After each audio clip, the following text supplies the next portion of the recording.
기도합니다. 아멘.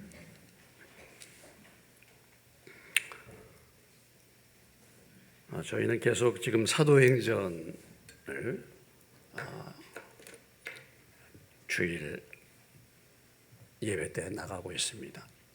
사도행전을 우리가 다룰 때 주로 선교 사역에 대해서, 전도의 삶에 대해서 계속해서 우리가 이 말씀을 다루고 있기 때문에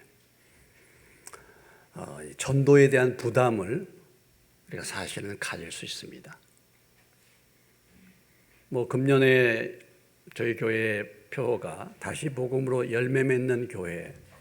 그래서 열매 중에 열매는 우리가 전도해 가지고 믿지 않는 사람이 예수님을 믿는 믿음의 역사가 일어나는 열매. 이것이 또한 중요한 열매죠. 나로 인해서 믿지 않는 우리의 가족, 믿지 않는 우리 자녀, 우리 주변의 형제들, 친구들이 믿게 됐다. 하나님이 정말 기뻐하시는, 또 기대하시는 열매입니다.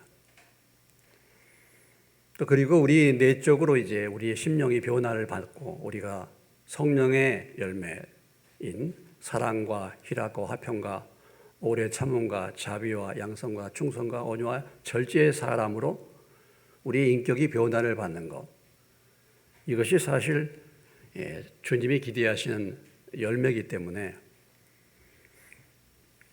이 사도행전을 대하면서 전도하는 그런 삶의 현장을 들으면서 우리 모두 다가 복음 전도에 대한, 영혼 구원에 대한 그런 부담을 사실은 가질 수 있습니다. 그래서 말씀을 들을 때 이 말씀이 부담이 된다, 그런 분들이 계세요.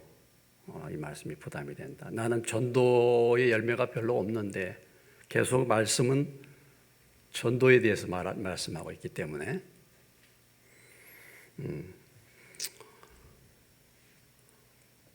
그러나 우리가 가만히 돌아보면은 이 자리에 앉아 계신 분들, 저도 그렇고 여러분도 그렇고 누군가 여러분들을 전도했던 분들이 계셨을 것입니다. 내가 그냥 가만히 있는데 교회로 인도를 받은 게 아니고 누군가가 나를 어찌됐든지 간에 하나님의 이 말씀을 따라서 전도에 대한 말씀의 부담을 갖고 그리하여 여러분들에게 복음을 전하고 교회로 여러분들을 인도한 사람이 분명히 있을 것입니다. 내가 어떻게 교회에 나오게 됐습니까? 물론 그렇지 않고 내가 자발적으로 스스로 나온 분들도 계시겠지만은 누군가가 나에게 전도해 주는 그런 사람이 있었고, 또 내가 교회에 나오지만은 도대체 복음이 뭔지, 하나님이 누군지 처음부터 아는 사람이 누가 있습니까? 그냥 나와보라고 하니까, 강권하니까, 또는 체면 때문에, 또 친구의 요청 때문에, 또 누구의 강요 때문에 이렇게 이제 마지못해서 나올 수도 있죠. 그런 내가 이렇게 신앙생활하며 교회를 다니다가 어느 날 하나님이 계신다는 사실이 믿어져요. 어느 날 내가 하나님 앞에 큰 죄인이었다는 것이 깨달아져. 그리고 어느 날 예수님의 십자가가 눈에 보이게 되는 거예요. 교회 가면 그전에는 그냥 일반적으로 지나가다 보는 십자가인데, 교회 들어와 가지고 이렇게 교회를 다니다 보니까 찬송을 부르다가 어느 날 그 찬송이 내게 부딪혀서 나도 모르는 사이에 눈물이 나기도 하고, 마음이 열려서 십자가의 의미가 뭔가, 십자가가 과연 뭔가, 이것을 내가 깨닫게 될 때가 있단 말이죠. 그런데 그렇게 되기까지 누군가가 나를 위해서 내 영혼을 위해서 간절하게 안타까운 마음을 가지고 보이지 않게 기도했던 사람들이 사실은 있는 것입니다. 그냥 믿어지는 게 아니죠. 물론 이 가운데는 제가 볼 때 이 가운데는 아직 복음이 무엇인지 아직 모르신 분들이 계실 거예요, 분명히. 그러나 그런 사람들을, 그런 분들을 위해서 누군가가 눈물을 뿌려서 그 영혼을 위해서 기도하고 어찌됐든 간에 이 복음을 알려주기를 애쓰고 힘쓴 사람들이 있었기 때문에 우리가 믿음을 갖게 된 것이고 복음을 깨닫게 되는 것입니다. 이런 출발이 어디서부터 온 겁니까? 사실은 이런 복음에 대한 이 열정을 가졌던 이 바울, 참 교회 역사상 가장 위대한 사도, 이런 사람들의 그 복음의 열정, 매를 맞고 돌멩이를 맞고 그런 열정이 있었기 때문에 그 열매로 오늘 저와 여러분이 오늘 사실 이 자리에 있게 된 것입니다.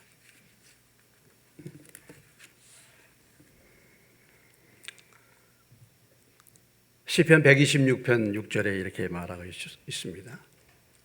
울며 씨를 뿌리러 나가는 자는 반드시 기쁨으로 그 곡식단을 가지고 돌아오리라. 열매라는 것은 그냥 얻어지는 게 아니죠. 열매라는 것은요, 그냥 얻어지는 법이 없습니다. 누군가가 울면서 씨를 뿌렸기 때문에 열매를 거두는 거 아니겠습니까? 누군가가 울면서 씨를 뿌렸기 때문에. 오늘 우리가 이 교회가 이루어지기까지도 누군가가 울면서 씨를 뿌렸기 때문에 우리가 이 자리까지 사실 온 것입니다. 열매는 그냥 얻어지지 않죠. 누군가가 희생과 헌신, 오늘 이 복음을 전한 이 바울의 무리 같은 이런 사람들의 희생과 헌신, 더 나아가서는 예수님의 십자가의 헌신, 그것이 있었기 때문에 생명이 살아나는 것입니다. 그래서 우리가 그런 말을 자주 하죠. 십자가 없이는 영광이 없고 십자가 없이는 부활이 없다. 십자가 없이는 열매가 없다. 십자가 없이는. 그래서 오늘 저희는 이 사도행전을 통해서 이 바울 일행이 정말 간절한 마음을 가지고 그렇게 복음의 열정을 품고 복음을 전하는 그 역사를 우리가 볼 수 있고, 그들이 터키 지역과 유럽 지역에 복음의 씨앗을 뿌렸기 때문에 사실 이 유럽이라는 대륙이 오늘날의 선진국가가 된 이유가 다른 것이 없습니다. 바로 복음이 먼저 그 땅으로 갔기 때문에 그런 거예요. 복음이. 만약에 복음이 아시아로 와가지고 그렇게 됐다면 오늘 아시아가 선진국이 되었겠죠. 예. 그래서 바울이 배를 타고 어디로 가느냐가 그 지역이 복음으로 변화되고 그 지역이 하나님의 축복을 받는 지역으로 사실은 바뀌었던 것입니다. 자, 오늘 이제 본문의 말씀에서 나오는 내용은 아덴에서의 전도입니다. 아덴에서의 전도. 바울이 아덴으로 왔습니다. 어떻게 해서 아덴으로 왔습니까? 아덴이란 지역은 어느 지역입니까? 오늘날 그리스의 아테네입니다. 아테네요. 그리스도의 수도 아테네죠. 이 바울이 아덴으로 오게 됐어요. 바울을 인도하는 사람들이 사도행전 17장 15절에 보면 그를 데리고 아덴까지 이르러 그에게 실라와 디모데를 자기에게로 속히 오게 하라는 명령을 받고 떠나니라 했습니다. 바울이 아덴으로 오게 된 이유는 핍박을 피해서 도망쳐 왔어요. 사실은요. 핍박을 피해서 피난 온 것입니다. 피신한 것입니다. 여러분이 알다시피 자, 베레아에서 복음을 전하는데 베레아에서 복음 전할 때 데살로니가에 있던 유대인들이 쫓아와가지고 베레아에서 복음 전하고 있는 바울 일행을 죽이려고 했죠. 핍박했죠.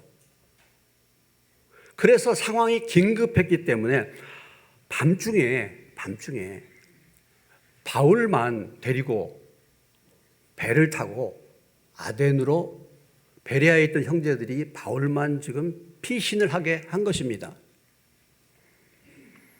지도가 준비됐는지 모르겠는데 보이나 모르겠습니다, 여러분. 저 마케도니아라는 데가 보이죠? 마케도니아라는 지역에 그 밑에 보면은 베레아가 있습니다. 베레아가 보이시나 모르겠는데 그 베레아에서 배를 타고 빨간 선을 따라서 배를 타고 와가지고 아가야 지역에 보면은 거기 아테네가 있습니다. 아테네. 여러분 지도상에 보이죠? 그러니까 이 베레아에서 긴급하게 배를 타고 피신을 나온 것입니다.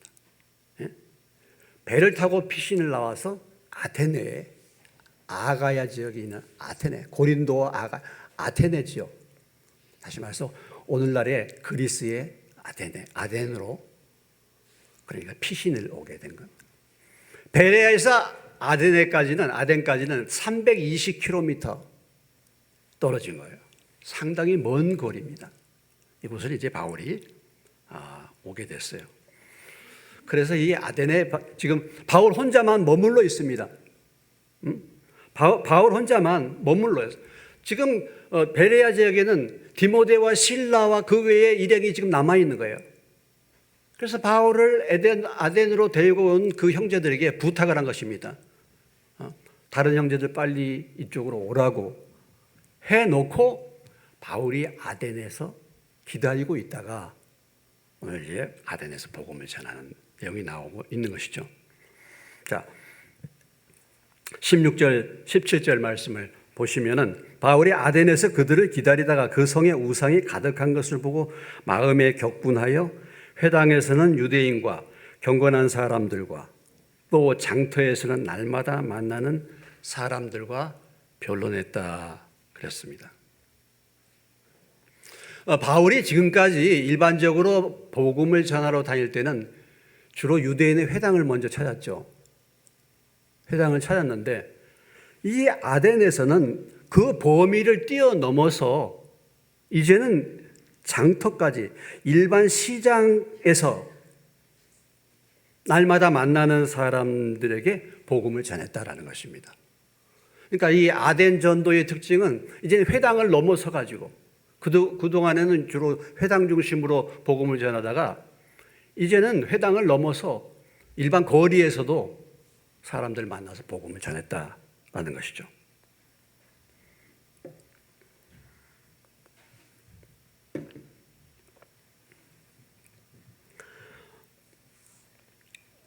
아덴에 있는 사람들은 바울의 복음을 이렇게 듣게 되는 은혜를 입은 거죠. 참 베레아에서 핍박이 심해가지고 그 핍박 때문에 바울이 아덴으로 왔는데 아덴에 있는 사람들에게는 복음을 들을 수 있는 기회가 주어진 거예요. 그러니까 어떤 의미에서 본다면요, 하나님을 섬기고 믿는 사람들은 어떤 일을 당하든지 간에 겪든지 간에 하나님은 항상 합력하여 선을 이루십니다. 원래 북한에 있는 분들이 훨씬 믿음이 좋았죠. 복음이 북한에 먼저 들어왔습니다. 북한에 있는 성도들이 믿음이 아주 충만했어요. 남한은 별로 믿음이 없었습니다. 그런데 전쟁터에 1.4 때 때 북한에 있는 많은 성도들이 남한으로 다 피난 내려왔어요. 그래가지고 생겨난 교회가 유명한 교회 영락장로교회, 다 북한에서 신앙생활했던 분들, 그런 분들로 인해서 남한이 복음화가 된 거예요. 그래서 이 아덴으로 온 것입니다. 근데 아덴으로 와서 이제 복음을 전하는데 아덴의 특징이 무엇입니까? 아덴이라는 도시가 어떤 도시였습니까? 보니까 이 아덴이라는 도시는요, BC 5세기에 생겨난 그런 이후에 가장 중요한 도시 국가입니다. 아덴이. 옛날에는 도시를 국가에서 폴리스라 그래야죠. 헬라, 그리스의 수도입니다. 그리스의 수도. 여러분이 혹시 이제 아테네를 뭐 지금도 가보신 적이 있으신 분이 계신지 모르지만 찬란한 헬라 문화, 서양 문화의 중심지가 바로 그리스고 아테네입니다. 그 당시에는 물론 로마의 지배를 받았지만은 당시에 로마와 알렉산드리아와 이 아테네는 3대 도시 중에 하나였어요. 그러니까 이 아테네는 굉장히 큰 도시란 말이죠. 이 도시는 한마디로 말해서 철학과 학문의 도시입니다. 그 뒤에 이제 보면 뭐 어떤 에피쿠로스파 스토아 철학자들 이런 말씀들이 나오고 있고 21절에 보면 모든 아덴 사람과 거기서 나그네된 외국인들이 가장 새로운 것을 말하고 듣는 것 외에는 달리 시간을 쓰지 않습니다. 아덴에 있는 사람들은 철학에 대해서 논의하고 새로운 것에, 새로운 지식이라든지 새로운 것에 대해서 의논하고 논의하고 토론하는 것이 그들의 가장 중요한 관심사였다라는 것이죠. 여러분 뭐 얘기 들어보셨겠지만은 소크라테스, 아리스토텔레스, 플라톤 얘기 들어보셨습니까? 유명한 헬라 철학자들 아테네 출신이에요. 아테네. 그런 사람들입니다. 우리가 뭐 들었던 뭐 신화들, 그리스 신화들 있잖아요. 뭐 그리스 신화에 보면은 제우스 신, 뭐 헤라클레스, 비너스, 아프로디테, 아폴론, 포세이돈 다 이게 그리스 신화에 나오는 신들입니다. 그래서 한마디로 말해서 철학과 문학과 고상한 지성의 도시가 아덴이었어요. 아덴. 그런데 바울이 아덴에서 그들을 기다리다가 그 성에 우상이 가득한 것을 보고 마음에 격분했다 그랬어요. 지역마다 특징이 있지 않습니까? 지역마다 다 특징이 있죠. 서울이 다르고 부산이 다르고 다 지역마다 특징이 있습니다. 영적으로 보면은 데살로니가라는 지역은 훨씬 더 큰 지역이었는데 사람들의 마음이 강팍하고, 그러나 베레아는 작은 지역이었는데 사람들의 마음이 가난해서 하나님의 은혜를 사모했던 사람들이 많았었고, 그 지역마다 특성이 있잖아요. 오늘 우리 공주 지역도 특성이 있죠. 공주 지역도 사람들의 특성, 이 지역의 특성이 있습니다. 근데 이 아덴이라는 지역은 정말 학문의 도시예요. 지성의 도시예요.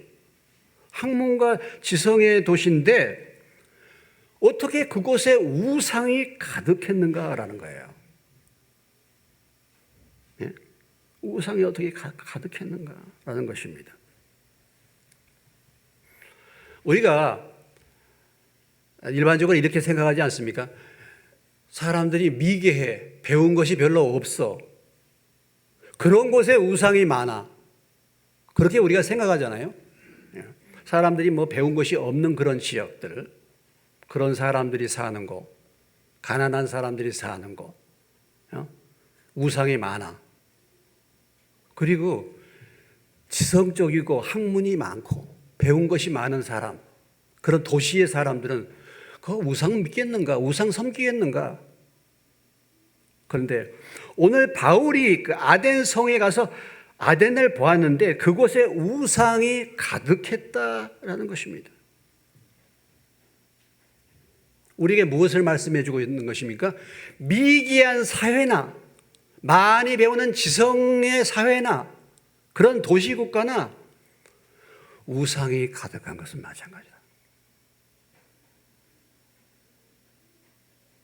가장 문화적으로 뛰어난 도시였는데 그럼에도 불구하고 우상이 많았다는 것이죠. 여러분 이상하지 않습니까? 이런 우상은 뭐예요? 고상한 우상이죠. 고상한. 오늘 우리가 이 현대 사회에 살면서 마치 성경을 신화처럼 생각하고 과학적으로 볼 때는 창조론이나 이런 것이 다 틀린 것이고 지성에 합당한 것이 아니야. 그런데 오늘 무엇입니까? 과학이 우상이에요. 과학이. 오늘의 우상이 무엇입니까? 과학이 우상일 수 있습니다. 아니, 벌써 이게 좀 웃기지 않습니까? 그들이 신을 만들었는데 신들이 제우스 신이나 이런 신들, 여러분 그리스 신화 혹시 읽어보셨습니까? 신들이 서로 연애하고 말이죠. 바람 피우고 별별 짓을 다 합니다. 이런 것을 만들어 놨어요. 이 당시에 이 아덴 지역에는 약 3만 개 이상의 우상이 있었다는 거예요. 3만 개 이상.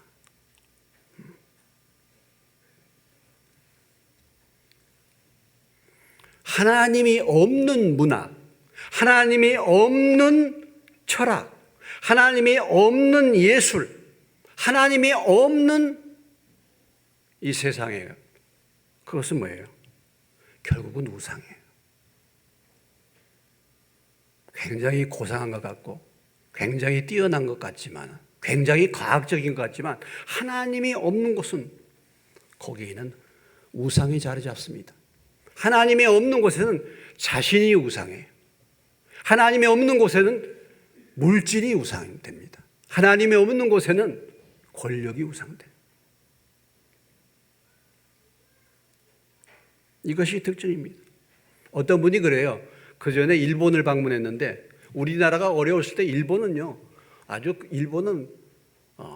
정말 아주 뛰어난 그런 현대 문명을 자랑했던 나라가 일본이었습니다. 일본이었어요. 60년대 일본과 우리나라는 비교가 안 됐습니다. 근데 그런 일본에 가보고서 참 놀랍다 일본. 이렇게 정말 휘황찬란한데. 그런데 그렇게 현대 문명을 드러내고 발달한 사회인데 가는 곳마다 뭐예요? 신이 있는 거야. 신. 일본에는 8만 개의 신이 있다고 하지 않습니까? 별별 신이 다 있는 거예요.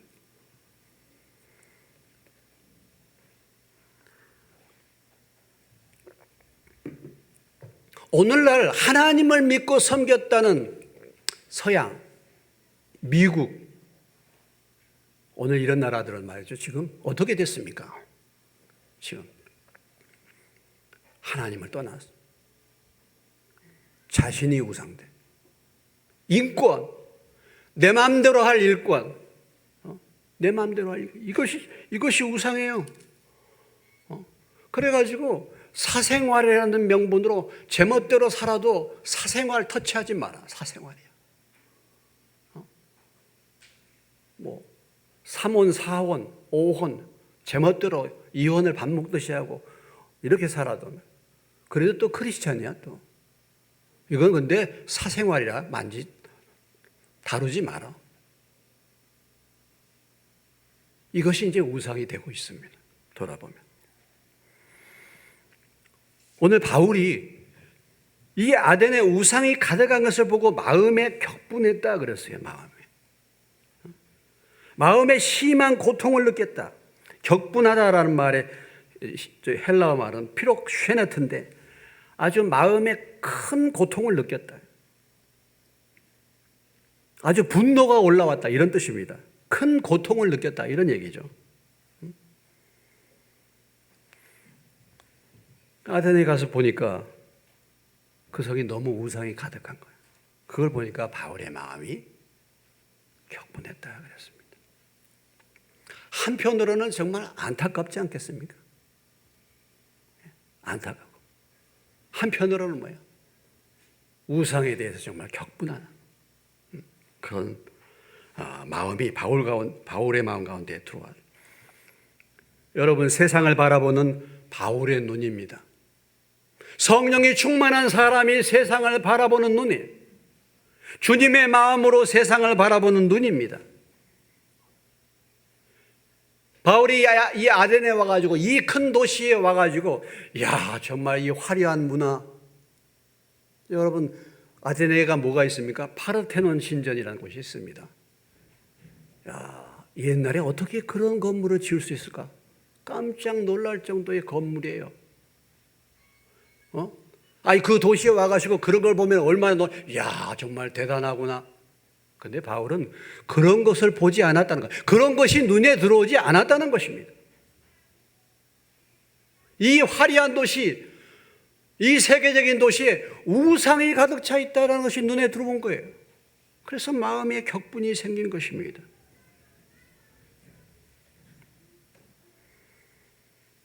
우리가 오늘 이 세상을 살아갈 때, 여러분, 세상을 바라보면서 여러분은 무엇을 느끼십니까? 무엇을 보십니까? 이 세상에 어떤 사람들이 잘 되는 것을 보고 나도 좀 저렇게 되어야 되겠다.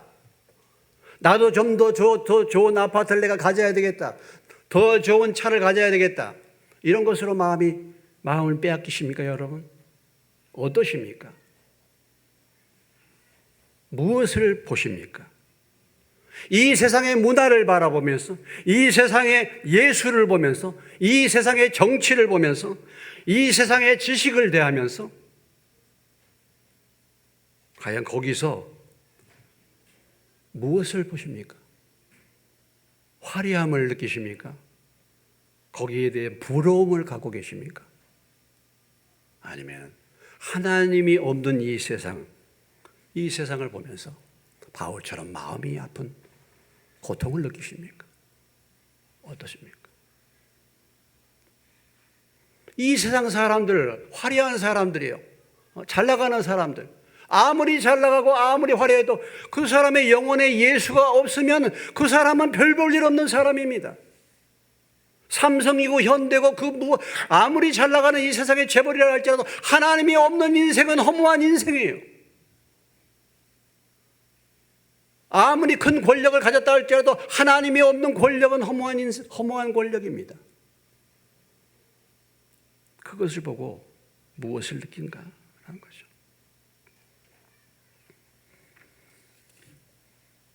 마태복음 9장 36절에 보면 예수님께서는 이 세상에 있는 사람들의 방황하는 모습을 보시고 불쌍히 여겼다 그랬죠. 불쌍히 여겼다. 우리가 한편으로 보면 이 세상에 목자 없이 하나님 없이 사는 인생들을 보고 한편으로는 불쌍히 여기는 마음이 있어요.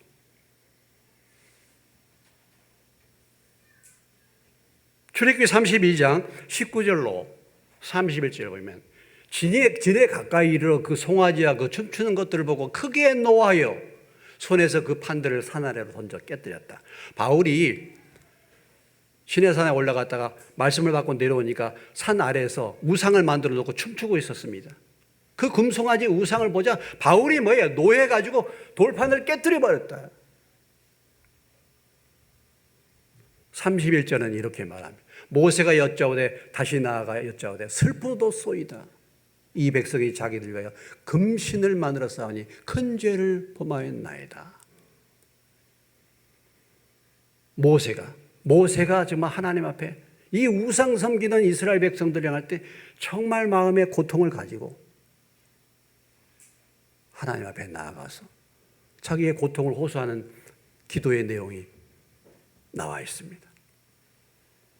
로마서 9장 1절로 3절에 보면 내가 그리스도 안에서 참말하고 거짓말을 아니하노라. 나에게 큰 근심이 있는 것과 마음에 그치지 않는 고통이 있는 것을 내 양심이 성령 안에서 나와 더불어 증언하노니 나의 형제 곧 고륙의 친척을 위하여 내 자신이 저주를 받아 그리스도께서 끊어질지라도 원하는 바로다. 하나님을 믿지 않는 내 동포들을 보니까, 내 동족을 보니까 마음에 너무 고통스러워. 그래서 내가 사실 저주를 받아서 내가 지옥에 갈지라도 내 동족들이 믿었으면 좋겠다. 오늘 이것이 바울의 마음이에요. 이것이 주님의 마음인 줄로 믿으시기 바랍니다. 죄악 세상에 대해서, 우상이 가득한 이 죄악 세상에 대해서 10년 가운데 분노하는 마음이에요. 이것이 무엇이겠습니까? 의분이라고 말하기도 하는데 의분이라고 받아도 영적인 분노죠. 여러분 오늘 우리 이 세상에 돌아가는 거 보시죠. 동성애 자기의 권리 인권을 차지하다. 인권을 존중한다. 성적인 자기 결정권, 인권 존중해야 다 내 마음대로 할 수 있어. 인권을 존중해 줘야 돼. 그렇습니까? 세상 사람들은 그렇게 말하죠. 그러나 하나님의 눈으로 보십시오. 하나님의 눈으로 보세요. 하나님은 뭐라고 말씀하실까? 주님의 마음은 어떠할까?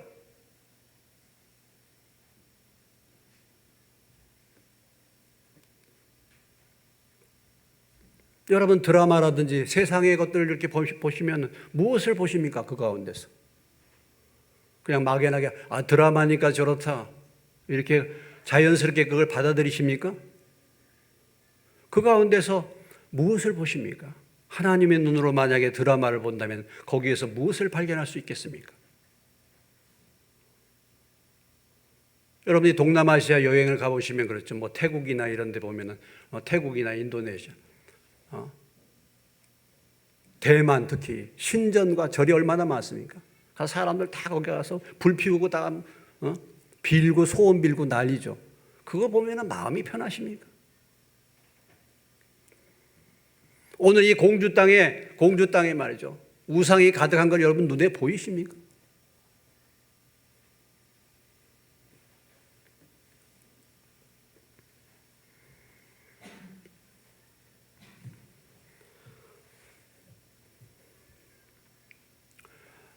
복음 전도의 열정은 내가 전도해야 되겠다라는 열정은 여기서 시작이 되는 것입니다.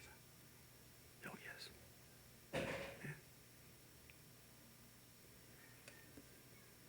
우상을 발견하고 마음을 아파하는 것. 이것이 복음 전도의 시작인 것입니다.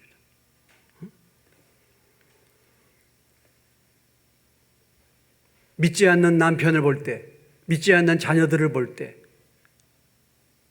믿음이 없는 그 사람을 볼 때, 믿음이 없는 형제들을 볼 때, 내 마음 가운데 여러분 안타까움이 있으십니까? 어떻습니까?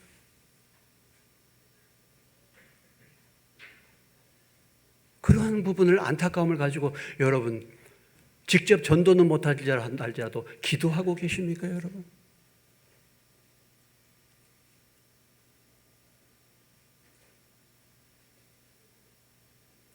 어떻게 지내든 말든 뭐 나하고 무슨 상관이야. 어떻게 되든 말든 나하고 무슨 상관이야.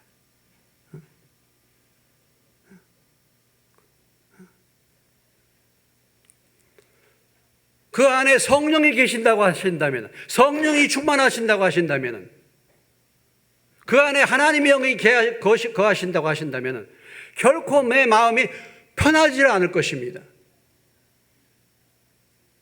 우리가 주일날마다 지금 전도에 대해서 말씀을 다루고 있는데요. 성령이 충만하신 분들은 내가 전도해야지. 전도를 못해 내 열매가 별로 없네. 부담돼야 되는 거 아니겠습니까? 여러분 전혀 부담 없이 이 설교를 받으십니까? 나하고는 전혀 상관이 없는 일입니까? 목사님 내 코가 석자예요. 내 형편도 지금 어떻게 내 삶도 관리를 못하는데 무슨 전도입니까? 전도는. 예? 그러신 분들은 나중에 하십시오. 그러나 이건 아십시오. 그런 분들은 아직 하나님의 영이 거하시지 않아요. 여러분이 장로가 됐든 권사가 됐든 뭐가 됐든 전도는 별로 나하고는 관계없다. 난 거기엔 관심이 없어. 내게 부담이 없어. 이렇게 말하신다면 하나님의 영이 거하시지 않습니다. 그건요. 하나님의 영이 정말 거하신다고 한다면 어떻게 내 자녀들이 예수를 안 믿고 떠나고 주변에 있는 사람들이 형제들이 말이죠 믿지 않는데 어떻게 내가 편안하게 마음이 평안하게 지낼 수가 있겠습니까? 결국 그렇게 있을 수가 없죠. 성령이 오시면은 영혼들이 불쌍해지는 거 아니겠습니까? 당연한 거 아니겠습니까? 어떻습니까, 여러분?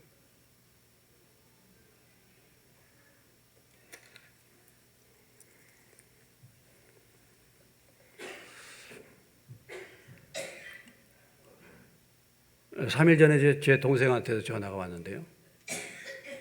저희 집은 여러분들이 뭐 제 집안 얘기를 해서 그렇습니다만 저희 집은 참 어려운 집입니다. 하나님과는 정말 상관이 없는 강팍한 집안이고 죄를 많이 지은 집안이에요. 저희는. 저 같은 사람이 예수 믿는 건 진짜 기적 중의 기적입니다. 예? 그리고 제가 목사 된 것이야말로 정말 이건 있을 수 없는 사건입니다. 예. 네, 참들 어렵게들 다 살아요. 어디 이제 제 남동생한테서 전화가 왔었죠. 형님 새해가 시작됐는데 금식하고 싶어하고 금식하는데 죄가 깨달아진다고 죄가 죄를 좀 회개해야 되겠다는 거예요. 그래서 이 문제를 좀 해결할 수 없겠냐고 어디 가서 그런 데를 좀 소개해 달라고. 걔가 저한테 전화를 하지 않습니다. 걔가 참 어려운 삶을 살았어요. 뭐 아시는 분은 아시겠지만. 그러냐? 어디 갈 데 있냐? 나한테 와라. 다음 주 금요기도회에 참석하기로 했습니다. 그래서 어떻게 그런 일이 일어날 수 있겠는가? 어떻게 그런 일이 일어날 수가 없는 건데요. 참 진짜 정말 말도 안 되고 관심 없이 그렇게 살았는데 하나님이 기도를 응답해 주신 줄로 믿습니다. 기도하니까 안타까운 마음을 가지고 기도하니까 하나님이 그 기도를 언젠가 들으셨어. 그런 일이 일어나는 거예요. 안타까운 마음으로 기도하니까.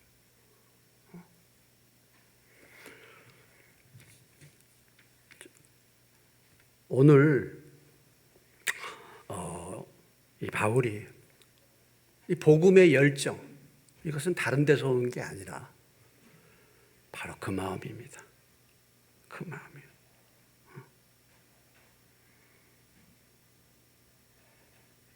여러분, 오늘 우리 주변에서 내가 여러분 발견할 수 있는 우상이 무엇이 있습니까?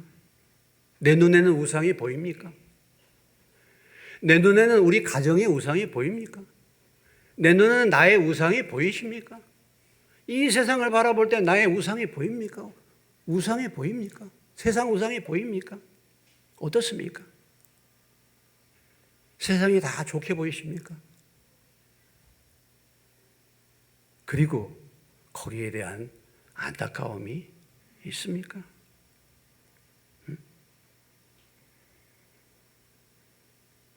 그리고 복음을 전하기 위해서 바울처럼 논쟁한 적이 있습니까? 말이라도 꺼내본 적 있습니까? 그렇게 살아서는 안 돼. 이렇게 해본 적 있으십니까? 어쩌면은 내가 이제 세상과 동화가 돼버렸어. 나는 세상 사람과 같아져 버렸어요.